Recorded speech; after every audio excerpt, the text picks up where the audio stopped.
Buenas tardes o buenas noches. Les damos las gracias una vez más por estar con nosotros en estas pláticas de los miércoles de la Escuela de Cosmología.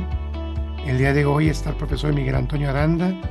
Bueno, pues Miguel tiene estudios académicos, es ingeniero de comunicaciones y electrónica por la Universidad de Guadalajara, es docente de inglés como segunda lengua por la Universidad de Cambridge.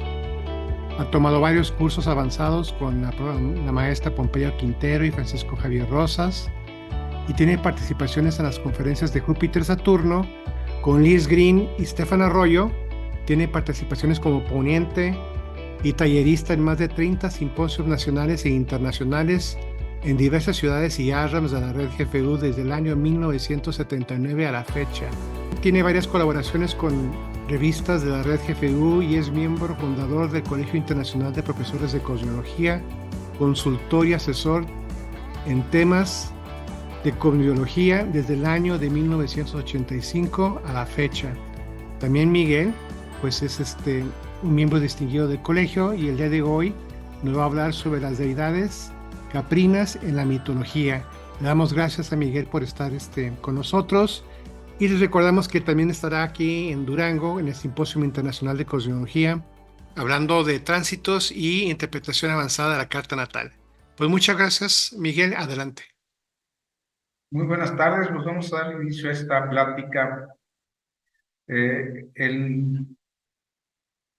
La cabra, este animal, ha sido muy utilizado junto con otros como el toro o el gallo, en fin, muchos animales que han sido utilizados para encerrar algunos secretos a través de la mitología. La mitología es una manera de narrar cosas que suceden todo el tiempo, pero que nunca han sucedido. Es lo interesante de la mitología. O sea, los hechos mitológicos jamás existieron y sin embargo lo que simbolizan es algo que constantemente se repite en la naturaleza humana. Entonces hoy vamos a hablar precisamente de cómo es que la cabra aparece en algunos de estos mitos, sobre todo en la mitología griega y latina, en donde en muchas ocasiones desde el principio de los mitos va a aparecer este animal en diferentes formas. Y vamos a iniciar precisamente hablando de la cabra que alimenta al dios Zeus, de los griegos, Júpiter para los romanos. Es uno de los primeros elementos caprinos en la mitología, es la primera, de las primeras veces que aparece este animal, como hablándonos de un proceso importante de la formación de uno de los grandes dioses de la mitología, el gran Zeus, el padre de los dioses, dijéramos, el que vence a Crono, quien a su vez había sido Urano, para poderse establecer como líder de los dioses. Entonces, en su creación, en su formación, más bien en su formación de Zeus, va a surgir por primera vez el elemento cabra en lo que es la mitología griega. Este animal, como decíamos, pues va a representar diferentes cosas. Primero que vamos a analizar es precisamente el nombre de Amaltea.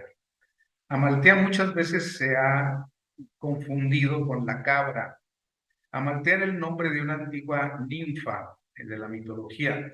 Esta ninfa, que tenía este nombre Amaltea o Adamantea, también se le llamaba, es una palabra que significa tierno o ternura. Representa precisamente a la ninfa. Y en la mitología griega, decimos, se le considera la nodriza de Zeus. Esto es, fue la que estuvo alimentando a Zeus.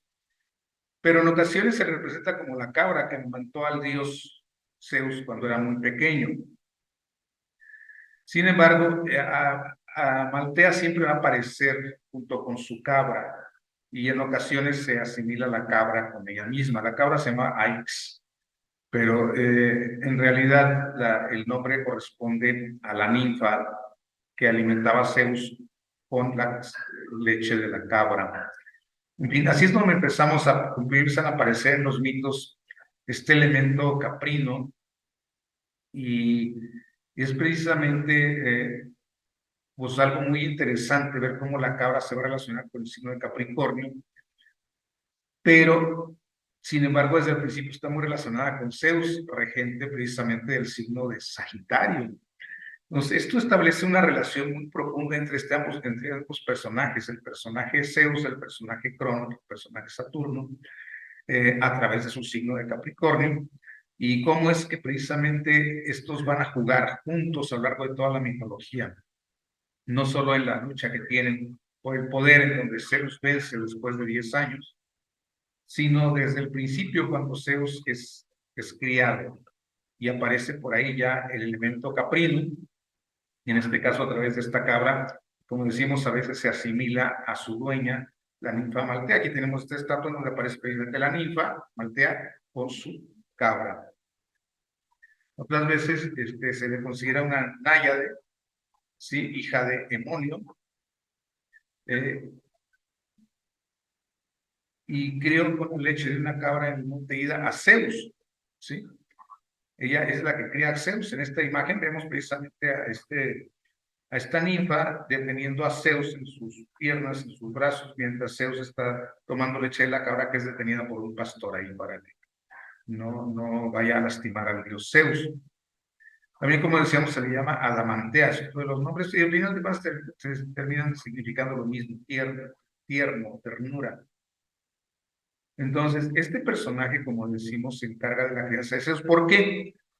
Porque precisamente Rea, madre de Zeus, esposa de Crono, pues había visto cómo todos sus hijos eran devorados por su padre, por su esposo Crono, quien había sido el vencedor o el castrador de Urano en la mitología. Crono, como lo describe Hesiodo en su Teogonía, se enfrenta con Urano, lo castra esa noche que Urano baja a tener su relación con Gea.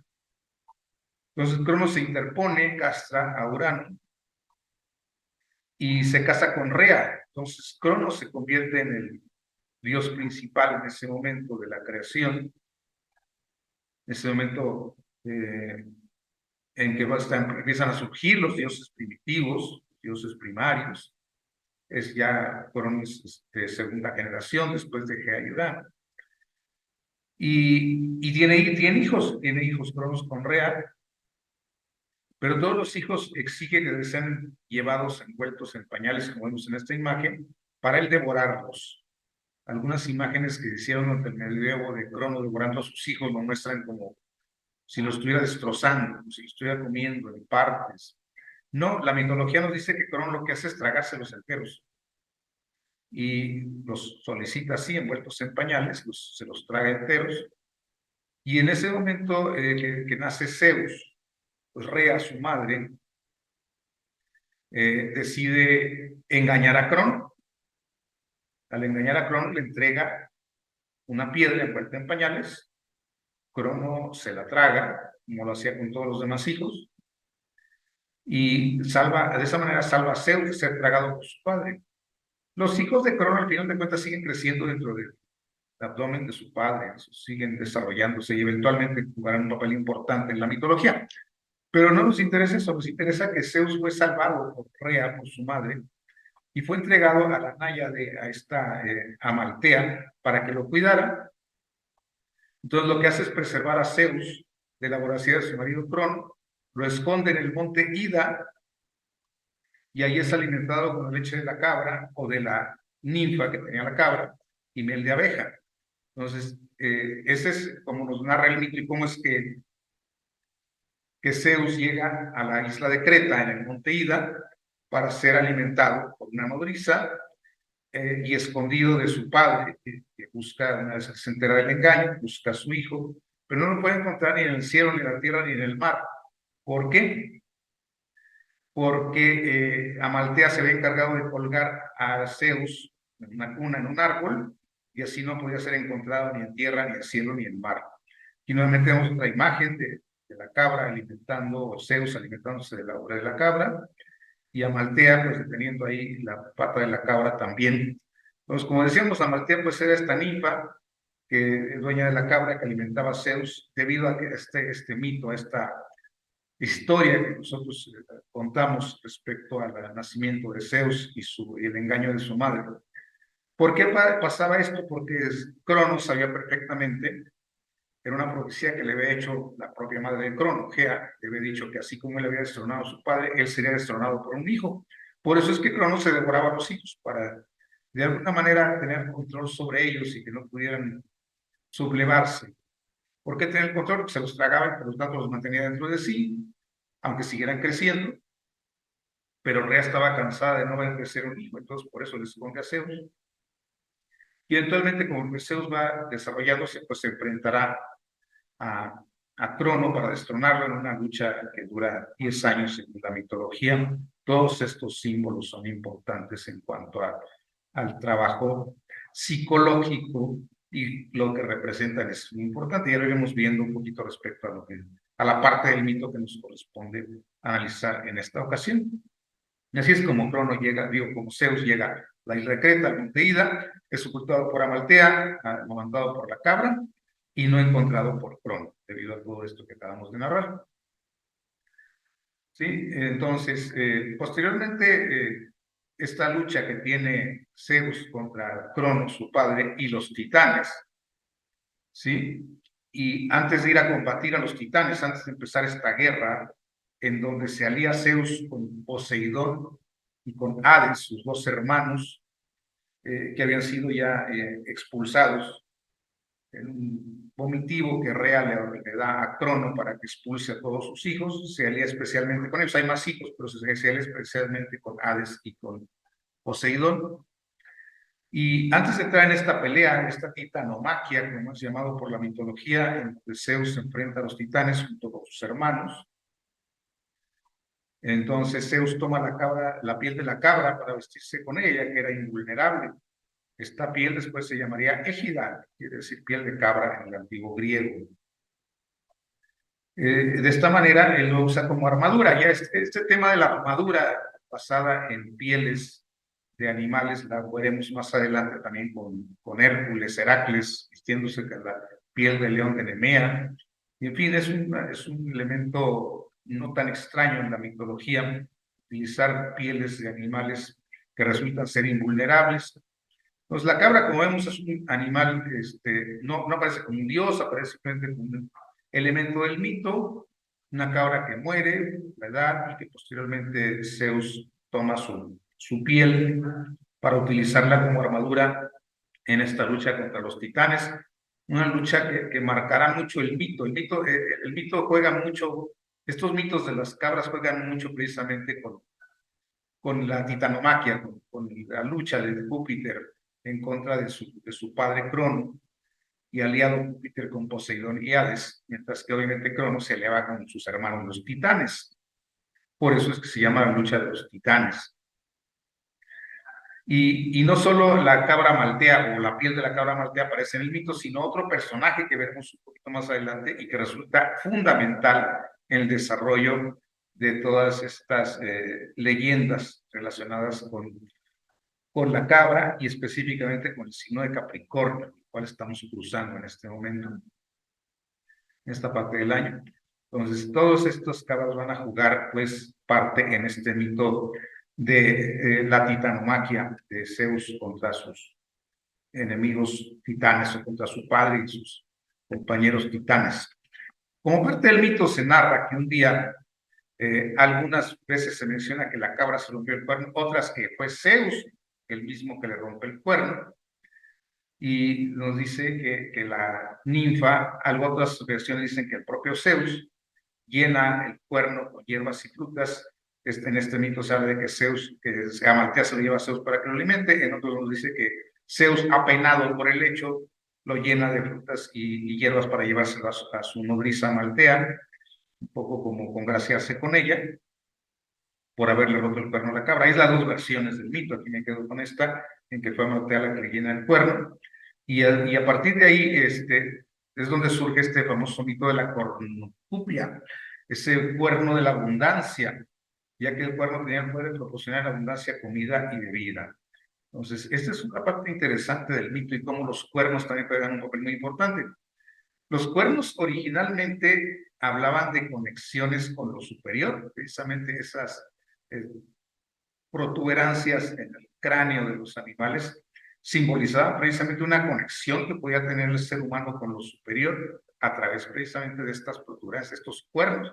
Lo vemos, por ejemplo, en el Moisés de Miguel Ángel, que tiene cuernos literalmente, este personaje, por su conexión, porque eso representaba en la antigüedad los cuernos. Posteriormente, a lo largo de la Edad Media, esta idea de los cuernos, así como las serpientes, se van convirtiendo en símbolos más bien malignos, pero en su origen tenían otro significado. Entonces, este cuerno cortado a la cabra, pues o roto de la cabra, da origen a este famoso mito del cuerno de la abundancia, que ya que Júpiter es precisamente el que dice, después que se lo lleva a Amaltea, o que Amaltea se lo da a él, Júpiter dice, a partir de hoy este cuerno siempre está proporcionando abundancia. Un tema interesante también porque esa parte de la abundancia tiene que ver con Júpiter, con Zeus, pero surge precisamente de la cabra. Entonces volvemos a esa relación que existe entre estos dos personajes de las mitologías. Como Zeus, como Júpiter, el gran dador, el gran dios, el abundante, el benéfico, el grandioso, pues tiene que apoyarse forzosamente en las partes saturninas, en las partes capricornianas para poder hacer esto. Y ese juego me resulta muy interesante por efecto de que vemos que estos dos impulsos planetarios, tanto Júpiter o Zeus, en este caso hablando de mitología griega, como Crono, o Saturno, hablando de mitología latina, pues se relacionan tan íntimamente. Pero bueno, ese será tema de otra plática cuando hablemos de Júpiter y Saturno. Sigamos pues con nuestros mitos relacionados con las cabras. Y bueno, entonces dejamos un poquito atrás a Amaltea y vamos a ver qué pasó con esta cabra, al final de cuentas. Amaltea, más bien la cabra de Amaltea, nos dice que fue colocada en las estrellas como capra. Capra simplemente quiere decir cabra y forma parte de la constelación de Auriga. Algunos mencionan que es una pequeña constelación. La constelación en general es Auriga. Auriga es la constelación de Auriga, que no menciona, como supondría Auriga, un carruaje, sino menciona a este personaje que tiene esas cabras sobre sus brazos, sus piernas. Entonces, capra significa cabra y algunos, como dicen, mencionan como una pequeña constelación. Más bien es una sola estrella, la estrella Capella, que quiere decir pequeña cabra y que está mencionada aquí, que forma parte pues de la constelación de Auriga. Y es precisamente Zeus en la mitología el que decide poner a esta cabra, con la cual se había alimentado en su infancia, la decide poner como parte de las constelaciones, formando parte de esta mayor que es Auriga, y que es así como la conocemos ahora. Y la estrella Capella tiene su nombre precisamente de esta pequeña cabra que se encuentra en los brazos del personaje de la constelación. ¿Sí? Pasamos, decíamos, ahora a otro personaje caprino. Vamos un poquito atrás a Marte, vamos a regresar con él un poquito más adelante. Vamos a ver ahora al dios Pan. El dios Pan, este personaje con patas de cabra, cuernos de cabra y torso humano, rostro humano, aunque muy, dijéramos, con rasgos muy caprinos, el rostro también. Era el dios de los pastores y los rebaños en la mitología. ¿Sí? Y en la mitología romana se le identifica como un fauno. Estos faunos eran personajes salvajes en contacto con la naturaleza, personajes que vivían en los bosques, en las selvas, que ávidos de satisfacer sus instintos, que correteaban a las ninfas, en fin, pero eso viene precisamente de Pan. Pan tenía todas esas características en cuanto a que era muy activo sexualmente, buscaba ninfas, tuvo éxitos con algunas de ellas, tuvo varias relaciones con ninfas, algunas otras no se le dieron, y eso da origen también a más dinámicas en el mito. En fin, Pan, pues, es el dios de los pastores, los rebaños en la mitología griega. Tiene su origen en una parte muy boscosa de Grecia, en una parte agreste, montañas, una zona de osos, la Arcadia. Entonces, en ese lugar surge precisamente un culto al macho cabrío, que vamos a ver un poco más adelante, y que después se va derivando, conforme se van elaborando los mitos, en el dios Pan. El dios Pan, cuya genealogía es muy muy vasta, o sea, en cuanto a que sabemos quién fue su padre, se dice que fue Hermes, pero no sabemos quién fue su madre. Existen más de 10 o 12 versiones de sus madres, creo que hay hasta 26 versiones diferentes del nacimiento de Pan. En cuanto a cuál fue su madre, prácticamente todos coinciden que Hermes fue su padre, pero en cuanto a su madre no hay una referencia clara, cada autor menciona uno diferente. Y vamos a ver por qué Pan, porque tenía este nombre. Sí, era el dios de la fertilidad y de la sexualidad masculina, como decíamos, era activo sexualmente, tenía una gran potencia, era adicto sexual, perseguía en bosques en busca de favores a ninfas y a muchachas jovencitas que andaban por ahí en los bosques. Aquí lo vemos acosando precisamente un grupo de ninfas. Se dice por ahí en las leyendas que Pan, cuando no lograba su objetivo, cuando no encontraba o no era aceptado por estas ninfas, pues recurría a la autosatisfacción, se masturbaba y se supone que esto lo habría aprendido del propio Hermes, los propios mitos. Pues vemos que es una persona bastante activa sexualmente, con mucha potencia, es un personaje, no una persona, un personaje con mucha potencia sexual que necesita estarla satisfaciendo constantemente. Y bueno, todo esto nos va relacionando un poco también con las características pues, de los signos, o sea, potencias sexuales entre algunos signos, Capricornio es uno de ellos, se relaciona con todos estos mitos de estos faunos, de estos personajes como Pan. Y Pan en griego quiere decir todo, entonces era un personaje que de alguna manera abarcaba toda la naturaleza y que también ahorita vamos a ver por qué se da el nombre de Pan. Algunos dicen que porque era hijo de todas, o sea, que como decimos, tenían en la mitología hay muchas posibilidades de cuál habría sido su madre. Inclusive alguna de ellas menciona que su madre puede haber sido Penélope, la famosa Penélope, esposa de Ulises, de Odiseo, que es el héroe de Creta, que pasa 10 años en la guerra y se dice que durante esos 10 años Penélope le fue infiel con sus 108 pretendientes y que de alguno de esos contactos habría surgido Pan precisamente. Es una de las versiones, como digo, de muchísimas versiones de cuál fue la madre de Pan. No queda claro en la mitología quién fue su madre, su padre, como decimos en casi todas las versiones, es Hermes.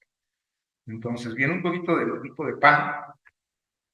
Sí, también era el dios de las brisas, del amanecer, del atardecer, todos fenómenos naturales. Vivía en compañía de ninfas en una gruta del Parnaso que se llamaba Coricia. Entonces, en esta zona es donde se va evolucionando el dios Pan, decíamos, originalmente era el culto al macho cabrío y posteriormente se va convirtiendo en una deidad y es ahí donde va surgiendo esta deidad natural que jamás quiso vivir en el Olimpo, siempre quería estar aquí en contacto con la naturaleza, en contacto con los bosques, y no le gustaba para nada siendo un dios vivir en el Olimpo, que era el derecho de los dioses. Vemos que muchos no vivían en el Olimpo, y Pan era uno de ellos que prefería la naturaleza, y que era muy adicto también a sus siestas. Aquí lo vemos precisamente como cansado, como dormido, era muy adicto a sus siestas de mediodía, y también se le atribuían dones proféticos. Se dice que formaba parte del cortejo de Dionisio, ya que seguía sus costumbres en cuanto a esas costumbres de los excesos, de los abusos en el licor, de los abusos en el sexo. Entonces, se supone que Pan seguía mucho a Dionisio. De hecho, existe una dionisiación, dijéramos, del dios Pan a lo largo de la historia. Hay algunos estudios académicos muy interesantes de cómo es que a lo largo de la historia Pan se va convirtiendo un poco en Dionisio, se va haciendo un poquito más dionisiaco, y debido precisamente a la similitud que existe en cuanto a costumbres.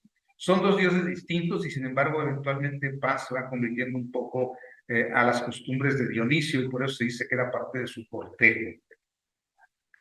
Bien, otras de las características de Pan: cazador, curandero, músico, como decíamos, habitaba en los bosques, en la selva, correteaba las ovejas y espantaba a los hombres que penetraban en sus terrenos también.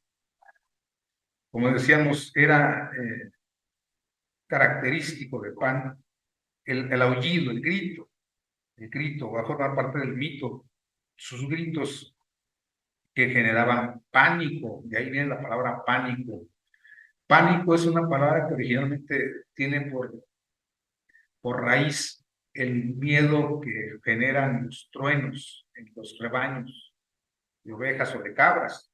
Y eventualmente se le atribuye este sonido al dios Pan, por eso su grito era parte de su leyenda, pues que al gritar asustaba a la gente y generaba pánico.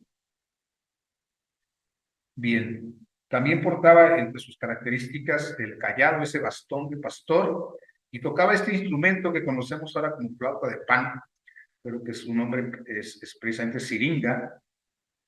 Le agradaban las fuentes y la sombra de los bosques, y se escondía para espiar a las ninfas, espiarlas, y como decimos algunas veces llegó a tener éxito en algunas relaciones amorosas con ellas. Entonces está ahí toda la leyenda. Ahorita vamos a ver la leyenda de cómo es que surge este instrumento denominado flauta de pan, precisamente por el dios Pan, y cómo es que lleva también el nombre de Siringa, que era el nombre de la ninfa que da origen a esta leyenda. Bien, se dice que Pan era muy enojón, muy irascible, sobre todo si se molestaba durante sus siestas. Como decíamos, habitaba en Arcadia, de donde es originario, a través del culto al macho cabrío, que es su origen, ¿sí? Aunque no se convierte en Pan como hasta el siglo V después de Cristo, o sea, es un dios relativamente reciente. No, más bien en el siglo II antes de Cristo. En el siglo V es cuando sucede algo interesante con el dios Pan, que ahorita vamos a narrar, pero más adelante. Sí, en el siglo II, III antes de Cristo es cuando va surgiendo ya como deidad formal. Anteriormente era simplemente el macho cabrío, y habitaba en la Arcadia, como decíamos.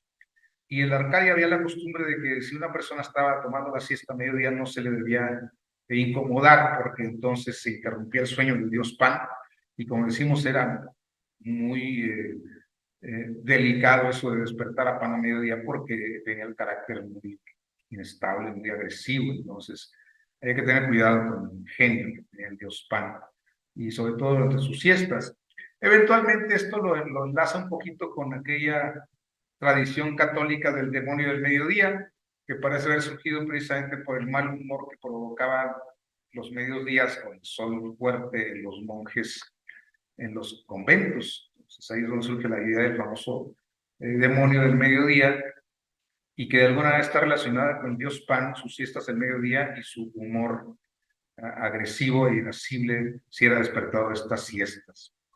Nos viene un poquito de lo que tenemos por aquí de esta deidad salvaje, decíamos, pero que tiene la característica, empezamos a hacer esa parte mitológica importante, de tener su conexión con la naturaleza muy firme, muy animal, muy instintiva, su parte, dijéramos, caprina, su parte de los cuartos traseros, sus piernas, y sin embargo, la característica humana y los cuernos que le permitían el contacto con lo superior, con lo divino, una característica que nos habla un poquito también de las personalidades capricornianas, entre cuales encontramos algunos muy aterrizados, muy mentalizados, muy en contacto con la parte natural, y otros altamente espirituales, como lo vemos también a través de muchas leyendas y muchos mitos de personajes nacidos bajo el signo de Capricornio, que han sido grandes instructores o grandes maestros. Entonces, vemos cómo hay esos simbolismos, pues ya desde estos dioses antiguos. ¿Sí? Como decíamos, al final de cuentas, pues Pan representaba toda la naturaleza salvaje, y se le atribuía a esta generación del medio enloquecedor, a Pánico. Se dice que Pan empieza a desarrollarse como deidad importante después de la batalla de Maratón. La famosa batalla de Maratón, ganada por los atenienses, que andaban en busca de la ayuda de los espartanos, que nunca llegó, y tenían que enfrentar un ejército mucho más poderoso. Sin embargo, a lo largo de la batalla, algo sucedió, que el enemigo huye en pánico, precisamente, huye asustado, y a partir de ahí se empiezan a generar el culto a Pan. Anteriormente el culto a Pan se limitaba simplemente a la Arcadia, se limitaba a grutas, se limitaba a contactos con la naturaleza, muy rústicos, muy salvajes inclusive, y esa raíz precisamente de que en Atenas, de que los atenienses, perdón, ganan la batalla de Maratón, que se hace ya un templo a Pan porque se supone que les habría ayudado a ganar la batalla al infundir pánico en sus enemigos. De ahí viene este culto al dios Pan, es cuando ya se fortalece, cuando se le relaciona inclusive con Atenea como grandes amigos, Pan y Atenea, pues protectores de alguna manera de la Acrópolis, protectores de la ciudad ateniense. Entonces, así es como va formándose el culto a esta deidad en Grecia. Y es cuando ya se difunde un poquito más. Anteriormente estaba muy limitada a esta zona agreste de la Grecia antigua, la Arcadia. Bien. Entonces, bueno, pasamos ahora a ver cómo es que surge este personaje. Decíamos Hermes. Hermes, el famoso Mercurio, pastoreaba los rebaños de Dríope y tuvo una relación con las hijas de la que nació el dios Pan. Esa es una de las versiones más antiguas y de las que más se repiten, pero como les digo, hay más de 12 y creo que son hasta más de 20 versiones diferentes del nacimiento de Pan respecto a su madre. Aquí en este caso su madre es hija de Dríope y así es como había nacido el dios. Según esta versión, al nacer, pues ya tenía esta forma, pues sus miembros inferiores se forman de macho cabrío, el resto del cuerpo con apariencia de hombre, y se dice que su madre al verlo, pues había sentido pues repulsión, un ser tan raro, tan animalesco, se dice también que su piel estaba cubierta de vello, caprino completamente, esa piel gruesa y velluda del animal, y que lo habría abandonado al hijo, y entonces Hermes lo recoge, lo envuelve en una piel de cabra, una piel de liebre. Hermes lo recoge, lo envuelve en una piel de liebre y lo lleva al Olimpo. Es así como se supone habría nacido Pan y es llevado al Olimpo por su padre Hermes. Siguiendo con su descripción, pues tenía sus 2 cuernos, la cara era arrugada, la orilla prominente y todo el cuerpo cubierto de esta espesa capa de pelo que decíamos. Este es un mosaico ya de origen latino, de origen romano, donde se representa precisamente al dios Pan con sus facciones, pues la cara era muy arrugada, como decíamos, la barbilla prominente y pues la barba parecía precisamente de este animal, esta pequeña barba de chivo, y el pelaje pues muy abundante, todo su cuerpo. Entonces así es como se va describiendo el dios Pan, así es como se va haciendo su culto. Y aquí vemos esta parte que decía que apenas nacido escapó a otra versión nos dice que no fue abandonado, sino que escapó a las montañas. Él no lo tuvo que buscar y le llevó al Olimpo envuelto en piel de liebre. Una vez allí se le puso por nombre Pan. Pan quiere decir todo, decíamos, griego antiguo. Y nos dice aquí que era porque era la diversión de todos los dioses, por sus facciones, era la diversión de todos. Otros dicen que porque había sido hijo de todas. Como decimos, tiene muchas madres en la mitología. En fin, en diferentes formas aparece esa versión de por qué se llama Pan. Precisamente porque algo tiene que ver con todos, era la diversión de todos, o o había sido, decíamos, gestado por muchas mujeres, o dice que si fue hijo de Penélope, porque Penélope había tenido relación con todos sus pretendientes. Entonces, al final de cuentas, la idea de todos, todas aparece por ahí en el mito de Pan, y por eso de ahí el nombre. Bien, ya para concluir con este mito de Pan, hablaremos de la Siringa. ¿Sí? Siringa es otra ninfa. Aquí vemos a Pan correteando o alcanzando a Siringa. Se dice que era era una ninfa consagrada a la diosa de la luna, a Diana. Y como Diana, pues también tenía el voto de castidad, llevaba un arco, como Diana también era cazadora. El arco de Diana era de oro, el arco de el siringa era de madera simplemente. Entonces, esta ninfa pues es perseguida, la ve Pan, la persigue, ella está a punto de ser alcanzada y lo que encuentra enfrente es el río Ladón. Entonces se lanza al río y pidiendo a todos los dioses y a sus hermanas ninfas que le ayuden. Algunas versiones dicen que queda acorralado, pero dice que el momento que se lanza al río es convertida en juncos, ¿sí? En cañaveral. Entonces, es por eso vemos aquí a Pan abrazando al cañaveral en vez de alcanzar a la ninfa, lo único que alcanza a abrazar es a la ninfa convertida en cañas. Y por eso es precisamente que él, a la hora de estar respirando entre las cañas, oye ciertos sonidos. Otros mencionan que fue el viento asoplando entre las cañas que hace ciertos sonidos, y decide él que pues ya que perdió esa oportunidad de alcanzar a Siringa, pues corta las cañas en la que ella se ha convertido y genera este instrumento musical. La siringa, precisamente que es mejor conocida o más conocida también como flauta de pan. Sí, como decíamos, solo puede alcanzar las cañas que se mecían por el viento, el sonido le agradó y decidió construir este instrumento musical con ellas. Y vemos a Pan tocando su flauta.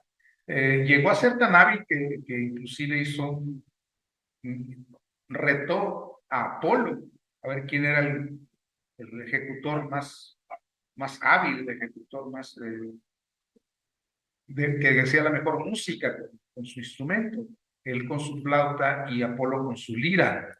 Hubo por ahí ese concurso, el ganador termina siendo Apolo, pero ahí surge también otro mito. Van derivando diferentes mitos a través de todo este personaje Pan, pues el rey Midas, precisamente, el rey Midas, que es el único que vota en el jurado por Pan, y entonces Apolo le hace que sus orejas, que no pudieron escuchar realmente las melodías más finas de la lira de Apolo, lo convierten en orejas de burro, las orejas de Midas. Entonces, otra parte de, como digo, va derivando muchos mitos. Pan, precisamente, y tal vez por esa característica de ser un dios universal, todo, Pan quiere decir todo, pues va teniendo influencia en muchos mitos, va de alguna manera relacionándose con muchas otras leyendas a lo largo de la mitología. Bien, y aquí surge otro personaje muy interesante, Egipán. Tal vez menos conocido dentro de la mitología, pero fundamental en lo que estamos trabajando. Según Higinio, este autor, Egipán, o Egipan, encuentro las dos versiones, era hijo de Zeus.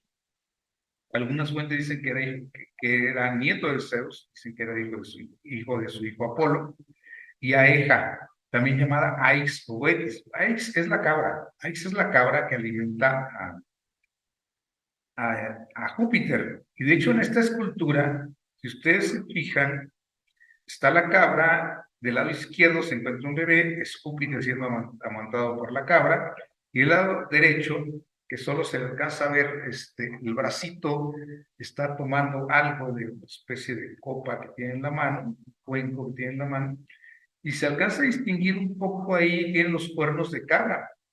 Este personaje es Agipán, precisamente. Si viéramos la escultura por el otro lado, veríamos que tiene patas de cabra, este personaje que está atrás de la cabra. Y supone que habría sido hijo, en otra versión, aquí habla que es hijo de Zeus, pero si aparece aquí como hermano de leche de Zeus, pues no puede ser su hijo. Entonces, eso es la cuestión de la mitología, que hay diferentes versiones de todo esto.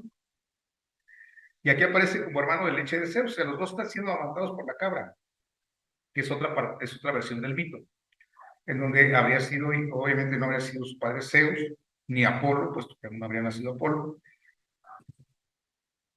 y su madre habría sido Aega. De ahí a Egipán, también a veces se parece con a Egipán, no solo Egipán. Eso quiere decir pan cabra, o sea, el dios Pan, completamente cabra.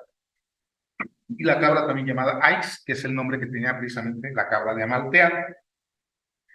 Entonces, vemos cómo este personaje vuelve a parecer muy cercano a Zeus. Y Egipán es precisamente el que nos va a llevar a entender a Capricornio. Más que Pan, Egipán es el que nos va a llevar a comprender a Capricornio porque es el que da origen a la constelación en la mitología. Nos vamos a seguir con este dios, con esta deidad de Egipán, antes de pasar a otras cosas, terminando ya con los dioses caprinos y pasando a otras partes de la plática, como Saturno y otras cosas que nos llaman la atención aquí. ¿Sí? Otros consideran Egipán, decíamos, como el padre de Pan. También es otra versión, no solo Hermes, en ocasiones se menciona que Egipán es el padre de Pan. Y se menciona que tanto él como su hijo fueron representados mitad cabra y mitad pez, similar a un sátiro. Pero el sátiro es de alguna manera humano, y en este caso es un personaje completamente animal, una cabra con cola de pez. Y es precisamente la que nos representa la constelación de Capricornio, una cabra con cola de pez. Entonces, más que Pan, más que Amaltea, el verdadero origen de la constelación de Capricornio es Egipán o Aigipán. O Aigipan, como digo, en ocasiones parece sin acento. Entonces, este personaje es muy interesante. Egipan, como lo vemos, surge de alguna manera como hermano de leche de Zeus, en otras versiones como hijo de Zeus. Es un dios que también está en el Olimpo, pero cuando se viene la titanomaquia, habíamos hablado un poquito de eso cuando veíamos a Zeus y lo habíamos amamantado, cuando se viene ese pleito entre Zeus y los titanes, bueno, Zeus y sus hermanos, y Crono y sus hermanos, que son los titanes, cuando se viene este pleito, y surge un personaje que se llama Tifón. Tifón es un gran monstruo. Tifón va hacia el Olimpo y hace que los dioses huyan. Dice que los dioses bajan del Olimpo y se refugian en Egipto. Y después Tifón va a buscarlos a Egipto y entonces los dioses se convierten en animales para escapar de la furia de Tifón. Es una parte de la guerra que se llama la tifonomaquia. Y cuando los dioses son acosados por Tifón en Egipto, se convierten en animales, decíamos, y Egipán decide convertirse en cabra marina. ¿Sí? Otras versiones mencionan que al quererse esconder en un río, la parte que se sumerge en el río se convierte en pez, pero él sigue convertido en cabra, porque originalmente habría sido la forma en que se transformó para huir de Tifón. Entonces, todo esto nos va dando pauta para entender por qué la constelación de Capricornio es precisamente una cabra marina. ¿Sí? En el arte griego, Egipán suele representarse como cabra marina, criatura mítica representada, como decíamos, en la constelación de Capricornio. Entonces, este es el origen, pues, el verdadero origen de la constelación de Capricornio, la cabra marina. No como se ha supuesto, o hemos supuesto también muchas veces, en principio nosotros, habría sido simplemente la cabra maltea, ¿no? Porque Capricornio es una cabra marina, y entonces es más bien el dios Egipán en esta forma, huyendo de Tifón. Entonces aquí mencionamos esto, aquí aclaramos esto, entonces Zeus se lucha con Tifón. También se le privó de sus tendones de piernas y brazos, de piernas y manos, ¿sí? Manos y pies. Y Hermes y Egipán son los que los recuperan, se los devuelven y se los colocan otra vez en sus piernas y en sus brazos.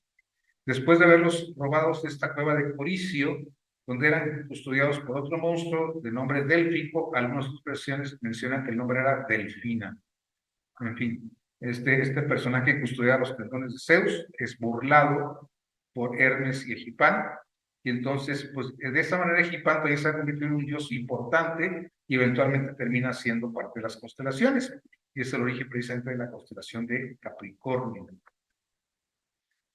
En este sentido, ¿cómo es que llega a ser la constelación de Capricornio? La referencia más cercana, o más antigua, que tenemos, es la del escritor general romano germánico, Julio César Germánico, quien en el siglo I hizo una traducción libre de este libro de Arato, la Painóvena, y en él es cuando asocia a Capricornio no con el dios Pan, sino con esta criatura híbrida de cabra, cola de pez, o este dios Egipán, hermano de leche de Júpiter. Entonces, la primera referencia que tenemos de que Egipán es el dios que representa a Capricornio la tenemos a partir del siglo I después de Cristo. Es bastante reciente mitológicamente hablando. ya que vemos que todos sus mitos se han generado mucho más atrás. No es hasta la era cristiana en que este personaje, al traducir el libro de Arato, pues relaciona a Egipán con la constelación de Capricornio. Claro que el libro de Fainómena de Arato es anterior, habría que estudiar un poquito qué tan adecuada es la traducción de este general romano, pero es ahí donde aparece pues esta relación de Egipán con Capricornio. Entonces, Egipán también descubre un instrumento musical, no como Pan, que hace la flauta, descubre la caracola, y lo utilizó en la lucha de los dioses contra los gigantes, atemorizándolos en esta tecnomaquia, ¿sí? Nuevamente encontramos el miedo, en el caso de Pan era el pánico, aquí es el miedo debido al sonido de la caracola, y gracias a ese apoyo que tuvo Zeus en su lucha, Zeus lo coloca entre las estrellas como la constelación de Capricornio. Entonces aquí tenemos precisamente cómo todos los antiguos textos nos mencionan a la constelación de Capricornio con este ser híbrido de cola más bien relacionada con un pez, un torso más parecido a una cabra. Bien, algo un poquito por aquí de los dioses caprinos en la mitología, ¿sí? Y de Egipán hubo muchos descendientes, muchos se llaman los egipanes. Todas ellas son criaturas salvajes, descendientes de Egipán. Vivían pues como salvajes en montañas y selvas. Se les representaba como igual que Egipán, con orejas y cuernos, cola y extremidades de cabra, pero humanos, sí, más bien relacionados con Pan, un poquito más dioses o deidades o entes más bien relacionados con Pan en cuanto a su forma física. Eso es en cuanto a cómo lo representan los griegos. Por otro lado, en el país de Libia, en África, los egipanes eran representados con cabeza de cabra y cola de pez, como se supone que era Egipán, ¿sí? Que simboliza la comida en la tierra de los mares y los ríos, ¿sí? Y esta se basa en una versión muy antigua del mito, en la que Egipán es portado por Hermes. Recordemos que Hermes y Egipán son los que recuperan los tendones de Zeus, y precisamente Hermes monta a Egipán para lograr esto, ¿sí? Mientras Egipán tenía esta forma que estaba huyendo precisamente de Tifón. Entonces vemos cómo en Libia los egipanes se relacionan más con esta forma de la cabra marina, y en Grecia más bien con el dios Pan. Vamos a terminar con esto de las deidades caprinas, precisamente viendo al macho cabrío. El macho cabrío, este personaje, su nombre original derivaría de una palabra griega que significa tragedia, pero también según el lugar y el momento de la traducción podría ser quimera. Quimera son animales mitológicos posibles que se inventaron junto con, por ejemplo, la hidra o la quimera o diferentes personajes, mitad o mezcla de diferentes animales también. Tuvo culto en la comunidad griega de Arcadia, como decimos, en Arcadia donde surge el culto al macho cabrío, que eventualmente se convierte en culto a Pan, y es un símbolo de fertilidad. Entonces ahí donde surge precisamente esta idea del dios macho cabrío como culto a la fertilidad. ¿Sí? Se caracteriza precisamente por sus cuernos, más o menos en forma de lira, algunos curvados hacia atrás, su pelaje, la barba estrecha en la mandíbula inferior, y pues con diferentes nombres, según donde hablemos de él. Por ejemplo, aquí en México es conocido como chivo, también se conoce como juco, cabro, bode, dependiendo de las diferentes regiones o diferentes países. El macho cabrío. Es un poquito de dónde va surgiendo, como decíamos, es el origen del culto a Pan, precisamente al principio es precisamente el culto al macho cabrío, que posteriormente se convierte en Pan, y tiene que ver con el culto a la fertilidad. ¿Sí? Con el tiempo, el antiguo culto arcadio deriva, como decíamos, en Pan, representado con cuernos y patas cabrías, y en la cultura cristiana medieval se asocia con el diablo, con el mal, con el Satanás. Como decimos, todos estos personajes de la antigüedad que representaban conexión con lo superior o que representaban la energía creadora a través de la serpiente, lo mismo decíamos con la serpiente y con el macho cabrío, eventualmente en el cristianismo se van satanizando. Existe una leyenda Ese sí es lo que me equivocaba hace un rato cuando hablaba del siglo V después de Cristo, que menciona que un marinero escuchó una voz divina que le decía que el dios Pan había muerto. Es la única referencia que tenemos de un dios griego que muere. Entonces supone que este personaje, sin dar más razones, le susurra al marinero en un viaje que el dios Pan ha muerto. Este marinero llega a la costa, menciona esto que escuchó de una voz divina, como decíamos, y se me acaban de avisar pues que el dios Pan ha muerto, y es motivo de júbilo en el cristianismo recién implantado en el Imperio Romano, motivo de júbilo porque mencionan ellos que esa parte, dijéramos, del culto antiguo a muerto. Entonces los cristianos de la época, los cristianos primitivos, lo asocian pues con la muerte de todo el paganismo, de toda esa conexión que existía con la naturaleza a través de estos dioses, y que obviamente siendo algo natural, algo instintivo, pues es menospreciado o mal, satanizado por el catolicismo. Entonces, eventualmente este personaje del Pan o del macho cabrío se va convirtiendo en el personaje del mal.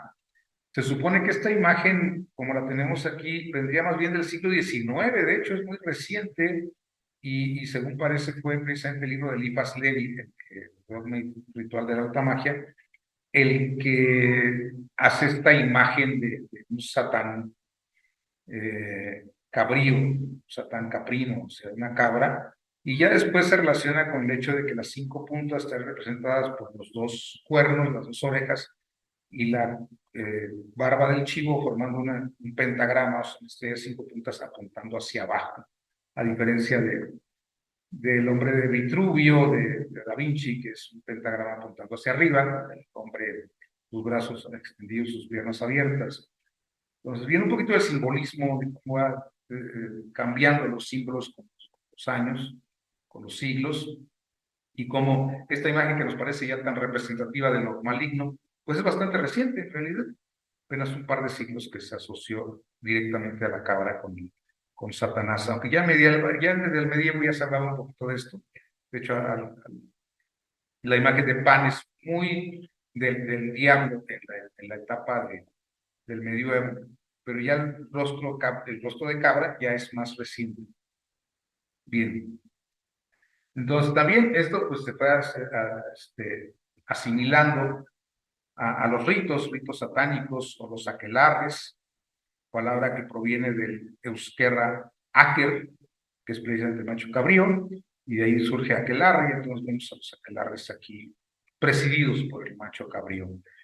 Entonces vemos cómo lo que es natural, lo que es contacto con la naturaleza y con energía vital, originalmente los antiguos mitos, se va convirtiendo en maléfico conforme se va tamizando a través de la tradición cristiana, que desdeña todo lo natural, buscando estrictamente lo espiritual y pues satanizando todo lo que es simplemente contacto con la naturaleza, empezando por el sexo. Entonces ahí empezamos a ver esta conexión, pues un dios de la fertilidad muy sexual, pues empieza a hacerse una entidad maléfica o satánica. Bien. Y ya terminando con esta parte, bueno, se asocia dentro del satanismo este macho cabrío, por la razón de que Jesús es conocido como el pastor, y su rebaño lo reconoce y le sigue, mientras que el macho cabrío es rebelde y va en contra del pastor.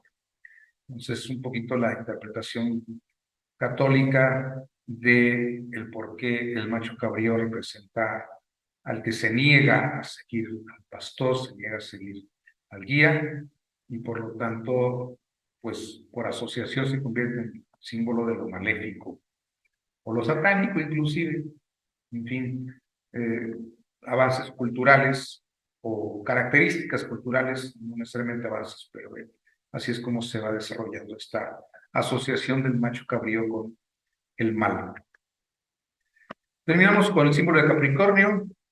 Como decíamos, representa este animal híbrido, cabra con cola de pez.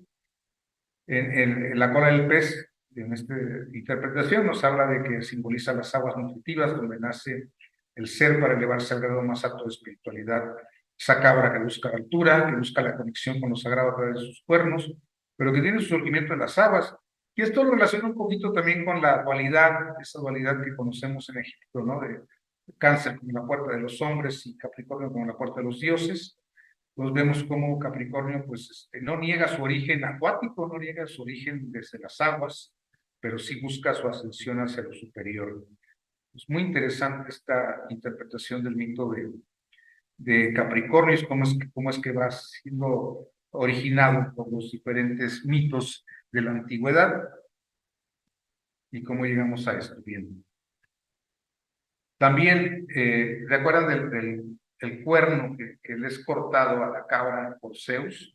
Pues entonces la convierte ya en un personaje ya más bien de un solo cuerno, y por lo tanto Capricornio, también, Capricornio representa al unicornio, con ese único cuerno protuberante sobre su testuz, su cabeza, semejante a una lanza. Entonces también este es otro mito, pues todo el mito del unicornio, que tiene también su lado mágico, su lado espiritual y demás, pues también forma parte un poquito de todo esto. Nos vamos a meter ahorita, por cuestiones de tiempo, en más temas ya de Capricornio. Vamos a pasar ahora con otro de los temas que propusieron por ahí, que era relacionado con las características y con los planetas que rigen, ¿sí? En cuanto a características de Capricornio, de acuerdo con el Leo, una naturaleza capricorniana bien afinada, bien desarrollada. La persona es justa, es imparcial, precisa, aspira a ser exacta y constante, cumplen con las cosas de una forma persistente, perseverante y laboriosa. Personas disciplinadas, estructuradas, concretas, prácticas, objetivas, trabajadoras, obsesivas, en fin, workaholic, dijéramos ahora, adictos al trabajo. Es el tipo Capricornio, ¿no? Son algunas de sus características, su seriedad, su ecuanimidad, su tranquilidad. Hablamos siempre de la parte más fina de Capricornio. En su parte menos desarrollada, cuando no se encuentra bien desarrollada, pues las personas se manifiestan en forma maliciosa, engañosa y deshonrosa. Tienden a utilizar a los demás, y ahí recordemos que la palabra clave de Capricornio es yo uso, y así como son capaces de utilizar todos los elementos de su entorno para desarrollarse o para desarrollar sus proyectos, también en una parte ambiciosa pueden utilizar a las personas para desarrollar sus objetivos. Entonces tiene esas dos características Capricornio, una parte obviamente poco desarrollada, poco evolucionada, y una parte pues, más fina. Son algunas características de lo que es Capricornio.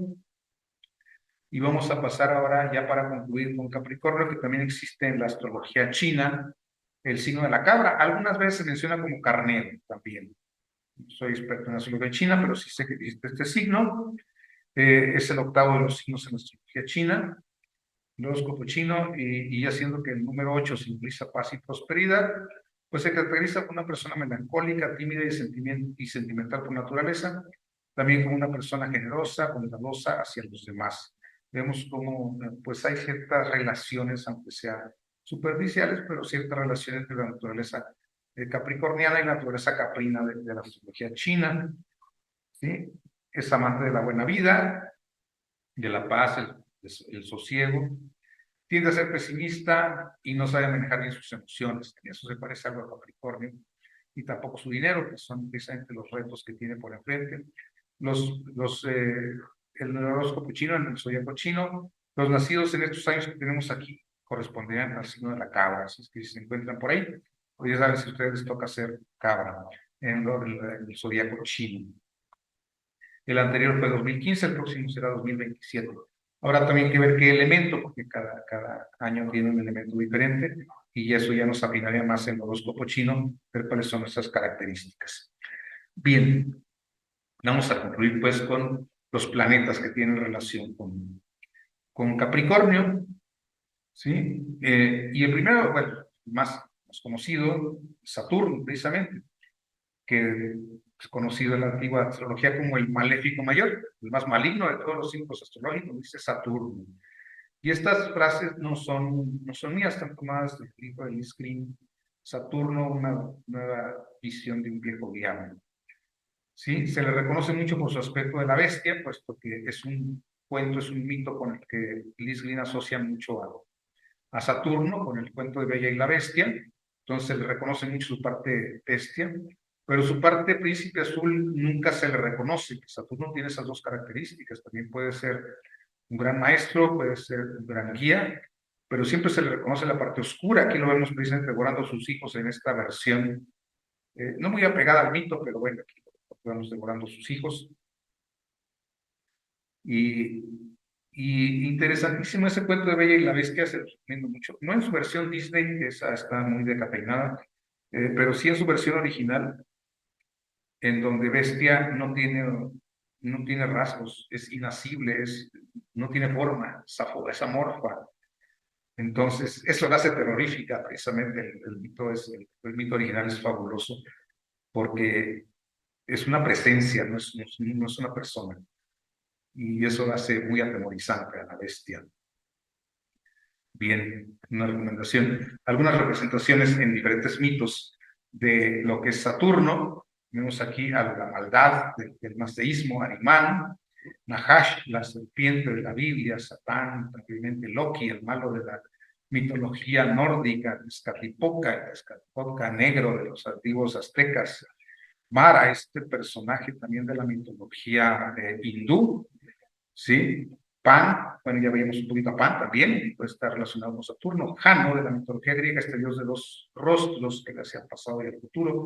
Crono, pues obviamente en la mitología griega, que es el propio Saturno, la bestia que ya decíamos, y el guardián del umbral. Algunos personajes con los que podemos asociar a Saturno en diferentes mitologías. Como decíamos, Mazdeísta, Arimán, Nahash hebrea, Satán católico, Loki nórdico, Tezcatlipoca azteca, Mara hindú, Pan griego, Jano también griego, Crono también griego, y la bestia en los cuentos más recientes, históricamente hablando, algunos muy antiguos, por cierto.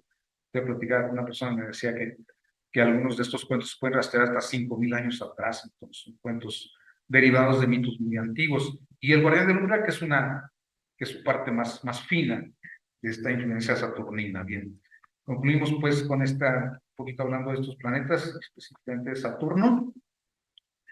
Saturno representa un proceso psíquico y un tipo de experiencia, ¿sí? O sea, los planetas pueden representar muchas cosas, pero esto es lo más profundo.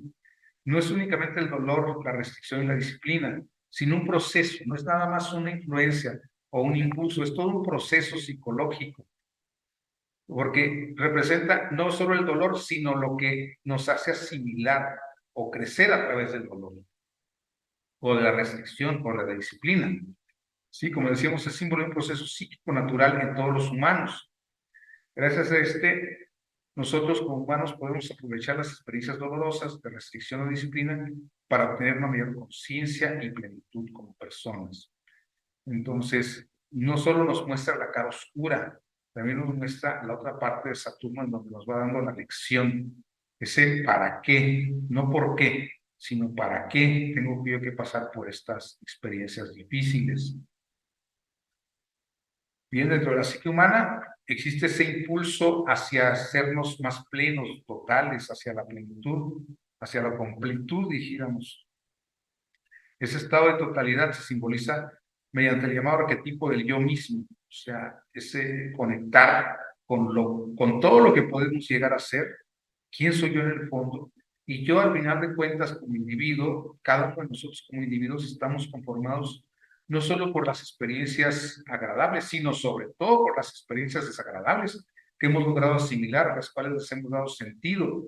Y vuelve a surgir esta relación, decíamos, entre Saturno y Júpiter, como veíamos entre Capricornio y Júpiter en el mito de Pan, o en el mito de la cabra, inventando a Zeus, en donde el juego es entre los dos. Saturno nos genera la disciplina, la restricción y el dolor, pero es Júpiter el que va dando sentido a todo esto. ¿Sí? Por eso Júpiter tiene que ver con la expansión, con el crecimiento. Uno nos limita, pero el otro nos permite crecer desde adentro. Entonces es un juego entre los dos y de alguna manera este arquetipo que menciona aquí, yo lo veo relacionado con los dos planetas, no solo con... ¿Sí? Esta idea de plenitud, de completud, no surgiera una perfección, como decíamos, no solo se aceptan los lados, los ángulos positivos o buenos de la naturaleza humana, implica totalidad, en la que cualquier cualidad humana ocupa su lugar y encaja armoniosamente con el todo. Y esas cualidades pueden ser instintivas, esas cualidades pueden ser naturales, esas cualidades pueden ser inclusive sombrías. La propia sombra ocupa su lugar y encaja armoniosamente en todo esto. Entonces, por eso el mito de la bestia a mí me encanta, porque es esa sombra que no podemos captar, que no podemos percibir, pero que está presente todo el tiempo y que vamos a seguir analizando en estos minutos que nos quedan. El proceso psíquico simbolizado por Saturno parece estar relacionado con la relación de la experiencia interna de plenitud del individuo y representa el valor educativo del dolor y la diferencia existente entre los valores externos y los internos. Pues Saturno nos lleva a esto, a hacer que esas experiencias externas desagradables se conviertan en un crecimiento interno que nos haga más plenos. Sí, es el valor educativo del dolor. El dolor de alguna manera nos enseña algo. Y existe diferencia entre lo que consideramos valores externos, que todo aquello que podemos adquirir, y valores internos, que es algo que tenemos que desarrollar, a los cuales tenemos que despertar, y que ya eso ya depende de nuestra disciplina, de nuestra visión, de nuestra asimilación del arquetipo Saturno en nuestra vida. En la astrología tradicional, decíamos, es el gran maléfico, hasta lo que llamamos como cualidad, pues no se ve muy bien las cualidades, ¿no? Control, tacto, parquedad, precaución, o sea, cualidades pues son limitantes, dijéramos. Pero sus vicios son muy desagradables, ya que operan a través de la emoción que llamamos miedo. Entonces, Saturno se nos presenta en la vida con miedo. Y cualquier persona que tenga un Saturno no muy bien conectado, y si lo ha conectado ha sido a través del miedo, precisamente sabe de qué me estoy refiriendo, ¿no? O sea, primero es el miedo, digo yo que es la carta de presentación de Saturno, se nos presenta a través del miedo, y nosotros podemos enfrentarlo, o debemos enfrentarlo, que sea nuestra misión, nuestra labor, para poder ir integrando eso y lograr una mejor comprensión del impulso Saturno, ¿sí? También hablando de, bueno, es el regente natural de Capricornio, lo conocemos ya como regente natural, pero también es un regente esotérico. Existen 3 regentes en cada signo: el regente natural, regente que todos conocemos, Saturno rigiendo a Acuario y a Capricornio, bueno, también Urano Acuario, pero en forma esotérica, Saturno también rige a Capricornio. Sí, pero en ese sentido se representa ya no como ese personaje que acabamos de ver de miedo, ese personaje de la bestia, ese personaje de Tezcatlipoca que golpea a sus dioses compañeros, a sus otros Tezcatlipocas, porque son 4, o ese monstruo, Mara, o esa Nahash que hace caer a Adán, el mito del Edén, sino que ahora es el guardián del umbral, es otra versión, es otra visión de Saturno más profunda, y es cuando se representa como el regente esotérico de Capricornio. ¿Sí? Y una de las señales más antiguas y persistentes de Saturno es precisamente el dueño del umbral, el guardián de las llaves. Solo a través de él podemos obtener libertad mediante la comprensión de nosotros mismos. Y la libertad es precisamente el salto entre el impulso saturnino y el impulso uraniano, que representa la libertad. Entonces vemos cómo Saturno es un enlace entre Júpiter y Urano, que es la posición que guarda en el sistema solar, y por lo tanto es el que guarda esa parte de poder cruzar el umbral hacia los planetas transpersonales, esos que tanto nos fascinan, pero que tan difíciles son de entender si no hemos trabajado plenamente Saturno. Bien. Entonces, ese es un poquito de Saturno como regente esotérico de Capricornio. Vamos a analizarlo un poquito más. ¿Sí?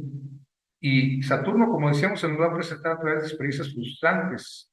Pero estas experiencias son necesarias y educativas, tanto en sentido práctico como psicológico.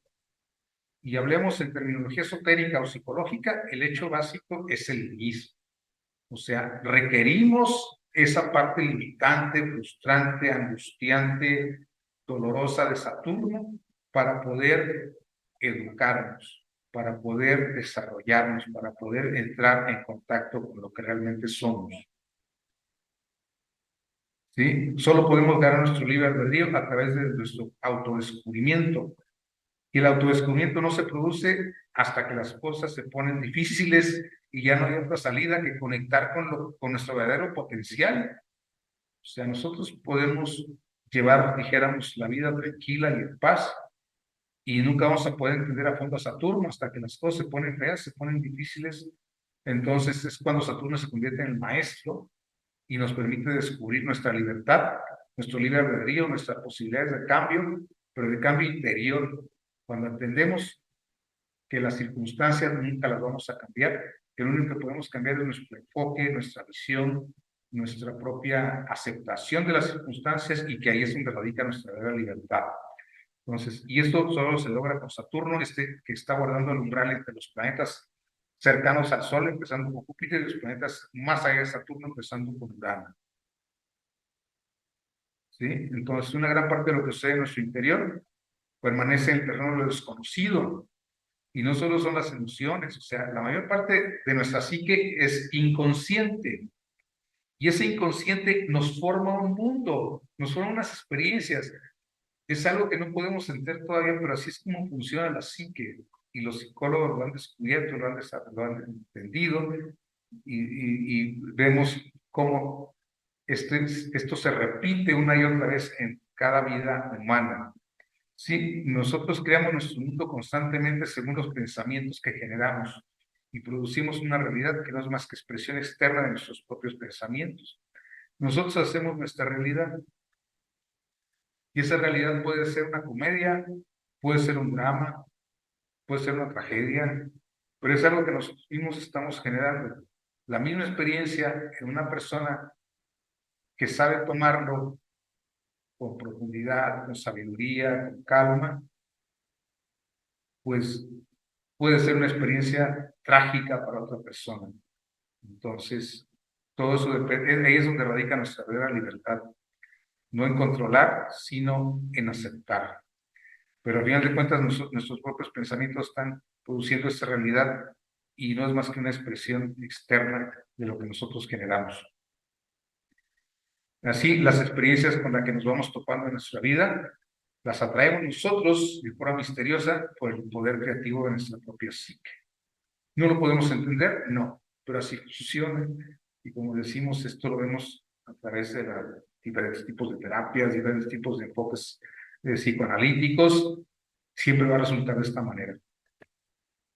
Y aunque no comprendemos plenamente este mecanismo de sincronicidad, de reflexión entre el interior y el exterior, sabemos que funciona, y funciona en todos los seres humanos. Bien, un poquito de Saturno como regente esotérico, regente exotérico del signo del Capricornio. ¿Sí? Y así vemos que una persona no crea conscientemente sus circunstancias, lo hace una entidad más amplia, su yo más amplio, la totalidad de su psique. Y esta es la energía dinámica responsable de nuestro propio desarrollo. Entonces, nos generamos esas experiencias, ¿para qué? Para ir hacia adentro, para descubrirnos a nosotros mismos, para conocer nuestras verdaderas potencialidades. Pero nosotros somos las que las hacemos, porque las necesitamos, pero no conscientemente. Nadie se va a meter conscientemente a una enfermedad, nadie se va a meter conscientemente a un divorcio, nadie se va a meter conscientemente a una crisis, pero sin embargo, desde el fondo de nuestra totalidad psíquica, nosotros lo vamos generando para obtener la experiencia que nos es necesaria. Y si una vez que tenemos esa experiencia no nos esforzamos por expandir nuestra conciencia para comprender la naturaleza del desarrollo total, y podemos después cooperar con ese desarrollo, todos nos seguiremos sintiendo víctimas del destino. Sencillo, o sea, nosotros tenemos que entender que nosotros lo hemos desarrollado, lo hemos creado, y después apoyar a que eso avance, salga por el otro lado, termine, salgamos por el otro lado del túnel, porque de lo contrario nos quedamos atorados en el túnel, en la oscuridad, y nos sentimos víctimas. Y empezamos con el ¿por qué a mí? Cuando en realidad la pregunta clave es ¿para qué a mí? ¿Qué tengo yo? Si quiero avanzar, tengo que cambiar mi enfoque, pasar a otra pregunta, y ese es el manejo de Saturno como regente esotérico de Capricornio. Ya no es el ¿por qué a mí? Yo soy víctima y a mí me duele, Es decir, ¿para qué a mí? ¿Qué me está queriendo enseñar la vida con esto? ¿Cómo puedo yo colaborar con esto para cooperar con este destino y salir, como digo, por el otro lado del túnel, a donde está la luz? ¿Sí? Y solo de esa manera alcanzamos libertad y aprendemos más de nosotros mismos y comprendiendo la influencia de una experiencia particular en el desarrollo de la totalidad del yo. O sea, cómo es que esta experiencia a mí me sirve para ser más pleno. Solo así lo podemos entender y solo así podemos trabajar con Saturno de una manera profunda. ¿Sí? Porque no hay nada como la frustración para que nosotros nos metamos a realizar este tipo de exploración. Y Saturno sabe de frustración. Entonces, pero ese es colaborar con el plan y entender a Saturno como un maestro, como un regente esotérico. Claro, tal vez se les haga más fácil a quienes tengan más relación con Saturno, los Capricornios, pero en fin, todos tenemos que aprender esta lección de Saturno en nuestra vida y en nuestra carta. ¿Sí? Y así observamos que nuestras acciones vuelven en forma física a través de canales indirectos. A veces puede ser por culpa de otros, de terceros, a veces en circunstancias favorables, y pensamos que lo hicimos porque somos muy listos y somos muy conscientes, cuando en realidad simplemente es que estamos colaborando inconscientemente, bueno, estamos generando inconscientemente estas circunstancias, algunas nos resultan favorables, otras no nos resultan favorables, entonces echamos la culpa a los accidentes, al azar, a la mala suerte, a las bacterias, a la dieta, en fin, siempre hay quien echar la culpa. Ok, aquí nos mencionan un poquito sobre la frustración, ahorita vamos a la pregunta. Y bueno, así es como tenemos comprensión de Saturno de dos épocas diferentes. Por último, tenemos que existe un tercer regente de Capricornio. Aquí tenemos el regente exotérico conocido Saturno, el regente esotérico, que no todos los conocemos, que es Urano en el caso de Capricornio, y el regente jerárquico, que es Venus. Vimos con esto respecto a los planetas del signo. El planeta regente jerárquico de Capricornio es Venus, como decimos, y corresponde al nivel más alto de comprensión del impulso representado por el signo. Es un poco si ustedes toman al símbolo de Saturno, aquí como está, con su barriguita, dijimos, su onda hacia el lado derecho, lo hacen al revés con la onda hacia el lado izquierdo, los empalman, los juntan, entonces va a aparecer como un pequeño corazón con una crucita arriba, en catolicismo conocido como el Sagrado Corazón de Jesús, y precisamente corresponde a una comprensión más fina de ese impulso representado por el signo de Capricornio, que es el símbolo de el amor universal, representado precisamente por este gran personaje de la historia, bueno, de la mitología también, como cada quien lo quiere entender, que es Jesucristo, precisamente en este sentido de ser el iniciador de la era de Piscis, el avatar, el iluminador, el iniciador de esta época que llamamos el Hijo, a partir de Piscis, y en el segmento del zodíaco que va de Piscis a Capricornio, en la precesión equinoccial, en fin, pero precisamente relacionado con ese amor, con ese desinterés, con ese trabajo de servir sin esperar nada e inclusive siendo sacrificado por aquellos a quienes ha servido, que es precisamente esa parte más profunda de la influencia del signo de Capricornio cuando se llega a comprender a fondo lo que es la naturaleza capricorniana, esa puerta de los dioses mencionada en los antiguos textos egipcios.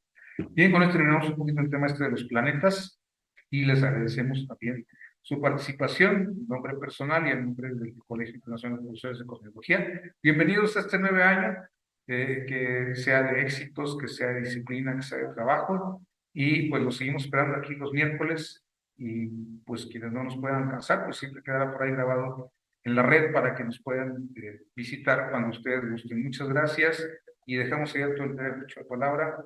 Tengo por aquí algunas preguntas que quisiera con las que quisiera iniciar. Tengo por aquí bueno, me dice, es importante llegar a la frustración, evitarla o trabajarla en cierto, dependiendo del momento. Bueno, no me queda muy clara la pregunta, pero sí, a la frustración no la podemos evitar, o sea, esa llega sola, no la podemos evitar. Tenemos que enfrentarla. Como dice, quiero trabajarla, pero pues la frustración va a llegar por sí sola. Muchas gracias, Ruth. Tenemos por aquí algunos otros comentarios. Gracias, gracias. Bien, pues queda dentro de hecho palabra. A ver, Francisco, si nos quieres comentar algo. Sí, como no, Miguel, pues muchas gracias. Si alguien quiere abrir su micrófono y hacer la pregunta directamente al profesor Miguel.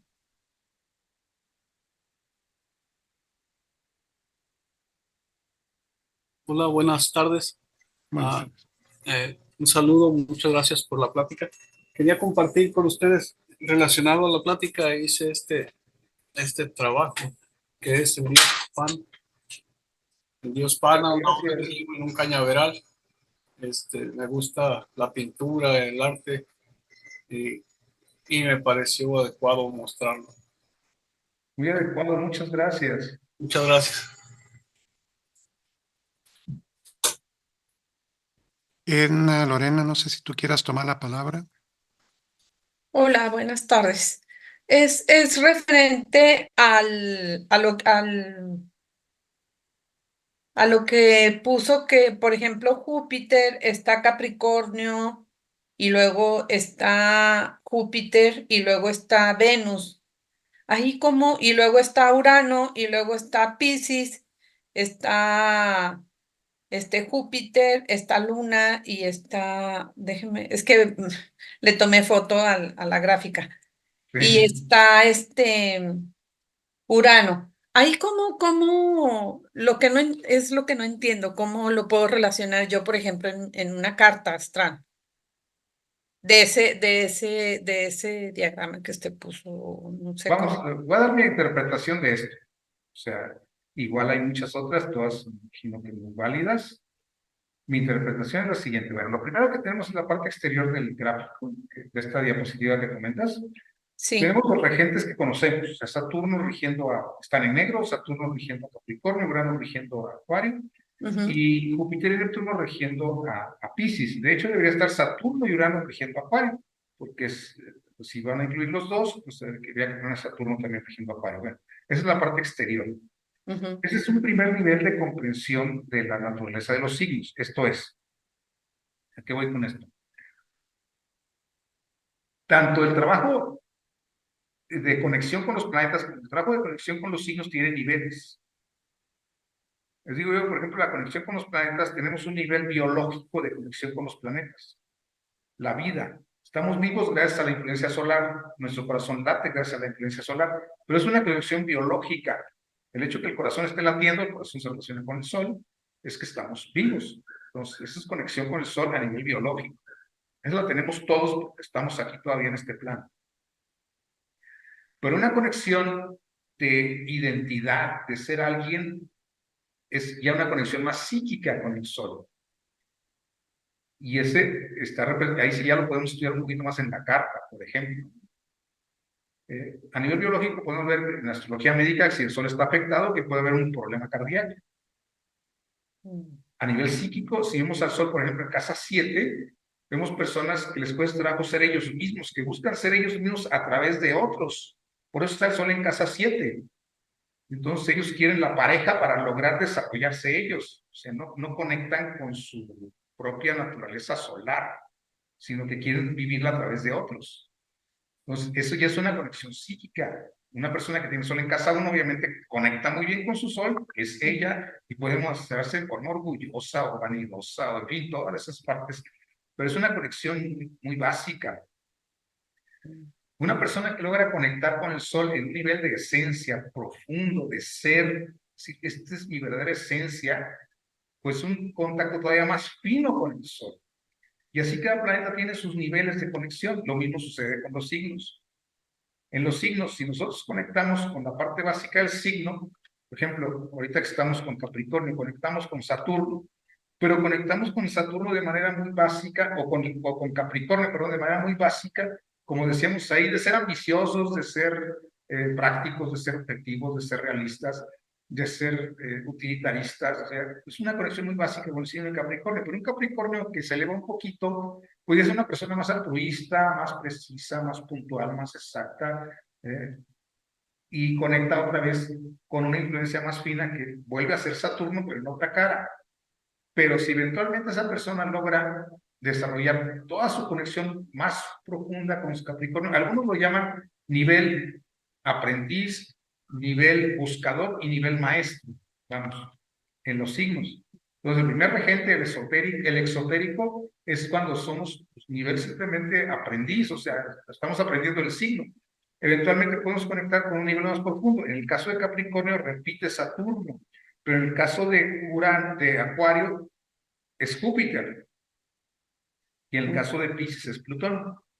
¿Sí? Y el nivel maestría, dijéramos ya la conexión más fina con el signo, pues aparece Venus como regente en Capricornio, como dice, ese amor, ese apego, esa entrega a la humanidad en forma amorosa. En el caso de Acuario, nos aparece aquí como el más profundo la Luna y Urano. En astrología esotérica siempre nos dice Alice Bailey que la Luna oculta un planeta, y oculta a Urano, precisamente. Por eso están la Luna y Urano juntos ahí en Acuario.